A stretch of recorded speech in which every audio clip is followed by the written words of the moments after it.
40 পেরোনোর পর পুরুষের জীবনে করোনারি আর পরনারী এই কথাটা এতকাল অনেকটাই সমাজসিদ্ধ ছিল। মৌচাক সিনেমাতে দেখানো হয় একজন মাঝবয়সী 7 সন্তানের পিতাও পরনারীতে আসক্ত। তাকে পরনারীতে আসক্ত হওয়ার কারণ জিজ্ঞাসা করতে উনি দুটি পাটি দাঁত বের করে গর্বের সাথে বলেন, ডাক্তারবাবু, পুরুষ মানুষ হয়ে যদি গোঁফ রাখতে পারি তাহলে রক্ষিতা রাখতে কি অসুবিধা? এ যেন খুবই সাধারণ একটা ব্যাপার। সোনার আংটি আবার বাঁকা? চরিত্র বলতে যা বোঝায় সে শুধু মহিলাদের ক্ষেত্রেই বর্তায়।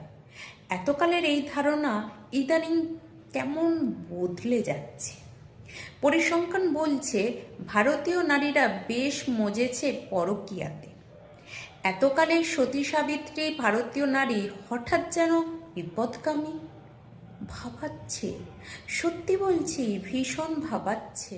নারীর স্বনির্ভরতার পাশাপাশি নৈতিক চরিত্রের অবনতিও বেশ চোখে পড়ে এ পাড়ায় ও পাড়ায়। একটা দুটি সন্তানের মা, সেও পরপুরুষের হাত ধরে স্বামীর ঘর ছাড়তে রাজি। কি অদ্ভুত না? যদিও সাইকোলজি বলছে এতে কোনো অন্যায় নেই, তবুও থেকে যায় বিরাট একটা কিন্তু। একটা দেশের সামাজিক অবস্থান অনেকটা নির্ভর করে সেই দেশের নারীদের সামাজিক অবস্থার ওপর। আজও গৃহ বলতে গৃহিণীর কথাই আগে মনে আসে। আজও সন্তান বাইরে থেকে বাড়ি ফিরে এসে সবার আগে মায়ের খোঁজ করে। অসুস্থ হলে মা, ব্যথা পেলে মা, আনন্দ পেলেও মা।